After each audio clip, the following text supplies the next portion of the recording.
بعض نمازیوں نے سوال کیا کہ اس کا کیا حل اور علاج ہے کہ پیشاب کرنے کے بعد پیشاب کے قطرے آ جاتے ہیں، بلکہ بعض دفعہ تو بعض نمازیوں نے یہاں تک کہا کہ ہم استنجا کر کے آتے ہیں، اب وضو کر چکے ہوتے ہیں لیکن پھر کوئی نہ کوئی قطرہ آ جاتا ہے۔ یہ اکثر آج کل تکلیف اور شکایت لوگوں کو دیکھنے میں آتی ہے، اور پھر سردیوں میں تو بہت زیادہ اس کا مسئلہ جب پیش آ جائے تو تکلیف کا باعث بھی ہوتا ہے، بار بار وضو کرنا پڑتا ہے اور پھر طہارت بھی کامل نہیں ہوتی۔ پہلی وجہ تو یہ یاد رکھیں کہ اس بیماری کو سمجھیے بھی ایک بیماری ہے۔ ایک تو اس کا مسئلہ ہے شرعی کیا کرنا چاہیے، اور دوسرا یہ بیماری ہے، اس کا علاج بھی ہونا چاہیے۔ اس حوالے سے دو قسم کے لوگ ہیں، ایک تو وہ ہے جو بڑے بوڑھے ہیں، عمر ان کی 50 سال سے اوپر ہوگی۔ 50 سال سے جو اوپر کی عمر کے لوگ ہوتے ہیں، عام طور پر آپ کے پیشاب کی جو نالی ہے اس کے منہ میں ایک گلینڈ ہوتا ہے، غدود ہوتا ہے جو پیشاب کو روکتا ہے۔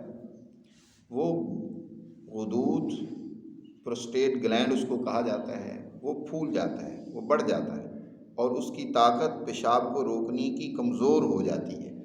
تو اس لیے ایسے لوگوں کو اکثر یہ مسئلہ پیش آ جاتا ہے، پیشاب کے قطرے آنا شروع ہو جاتے ہیں یا پیشاب کنٹرول ہی نہیں ہوتا، بلا ارادہ نکلتا رہتا ہے۔ آج کل یہ بیماری بہت عام ہوتی جا رہی ہے۔ اور دوسرے قسم کے وہ نوجوان ہیں، آج کل نوجوانوں کو بھی یہ مسئلہ پیش ہے۔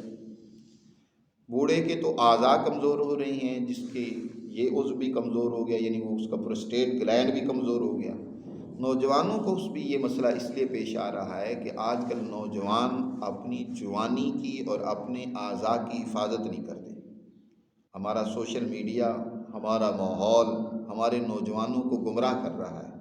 وہ اپنی طاقت ضائع کرتے رہتے ہیں اور اپنی اس عضو کو بجائے اس کو صحیح استعمال کرنے کے یا اس کی حفاظت کرنے کے اس کا غلط استعمال کرتے ہیں۔ ہینڈ پریکٹس کا آج کل بہت زیادہ یہ معاملہ چل پڑا ہے، یعنی جس کو مشت زنی کہہ لیتے ہیں کہ ہاتھ سے اپنی خواہش ٹھنڈی کرنے کا جذبہ۔ جو تو بیچارے شریف ہوتے ہیں نا، وہ تو کیا کر لیتے ہیں، اپنی خواہش اپنے ہاتھوں سے ٹھنڈی کرتے رہتے ہیں، لیکن اس کا بہت سخت نقصان ہوتا ہے۔ قدرت نے اس میں تو بڑی سختی رکھی ہے اور اس میں بڑی نرمی اور نزاکت رکھی ہے، وہ اس کے لیے تھوڑا ہی ہے۔ اس کا نقصان یہ ہوتا ہے کہ انسان کے اس عضو کے جو مسلز ہیں وہ انتہائی کمزور ہونا شروع ہو جاتے ہیں، ویک ہونا شروع ہو جاتے ہیں، کیونکہ وہ اس کے تحمل کا عادی نہیں ہے، اس کے اندر اتنی سخت نہیں ہے، طاقت نہیں ہے کہ وہ اس کو برداشت کر سکے۔ تو وہ مسلز کمزور ہو جاتی ہیں، تو ہوتا یہ ہے کہ پیشاب کا کوئی قطرہ پیشاب کی نالی میں آیا، اب مسل کمزور ہیں کہ وہ کیونکہ جب پیشاب آتا ہے تو وہ سکڑتے ہیں، اور اس سکڑنے کے نتیجے میں جو پیشاب ہوتا ہے وہ باہر خارج ہو جاتا ہے، لیکن اب وہ پوری طرح سکڑ نہیں پاتے، اس پیشاب کو نچوڑ نہیں پاتے، اندر کوئی نہ کوئی قطرہ رہ جاتا ہے۔ پھر وہ جب چلتے ہیں، اٹھتے ہیں یا کچھ حرکت کرتے ہیں تو پھر وہ پیشاب کا قطرہ پھر محسوس ہوتا ہے اور پھر خارج ہو جاتا ہے۔ اس لیے سب سے پہلے تو یہ ہے کہ اپنی ان افعال بد سے بچنا چاہیے، نوجوانوں کو اپنی حفاظت کرنی چاہیے، وگرنہ زندگی بھر کے اس طرح کے روگ اور بیماریاں لاحق ہو جاتی ہیں۔ اپنی حفاظت کریں۔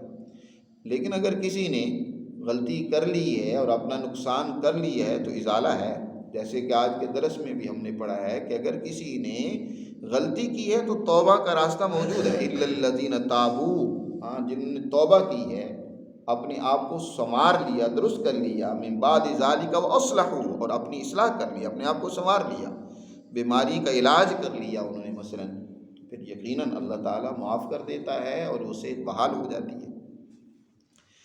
تو آج مختصراً بہت سادہ سا اور آسان سا علاج میں بتا دیتا ہوں۔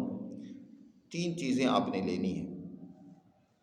یہ اس کا علاج بتانے سے پہلے ہماری اس طرح کی حکمت کے حوالے سے، صحت کے حوالے سے جو رہنمائی ہے وہ ہمارے چینل پر بڑی تفصیل سے موجود ہوتی ہے۔ اگر ابھی آپ لکھ نہیں پا رہے یا آپ کے ذہن میں نہیں ہے تو ہمارا چینل ہے عثمانیہ دارالحکمت کے نام سے، وہاں یہ ویڈیو بھی موجود ہوگی، تو وہاں سے دوبارہ بھی دیکھ سکتے ہیں، بلکہ اپنے اور دوستوں کو بھی رہنمائی کریں کہ اس سے فائدہ اٹھائیں۔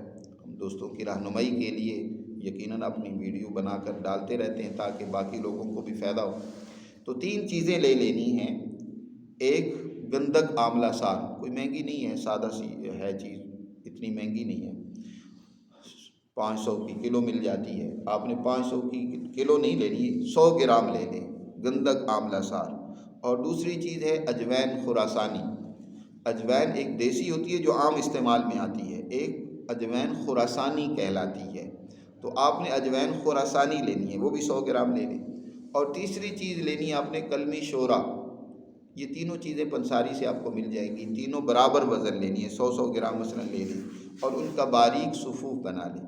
اور اس کے بعد آپ اگر تو عمر تھوڑی ہے، یعنی آپ کی 40 سال سے عمر کم ہے، تو 500 ملی گرام کا کیپسول بھر لیں، صبح دوپہر شام ایک کیپسول تازہ پانی سے لے لیں۔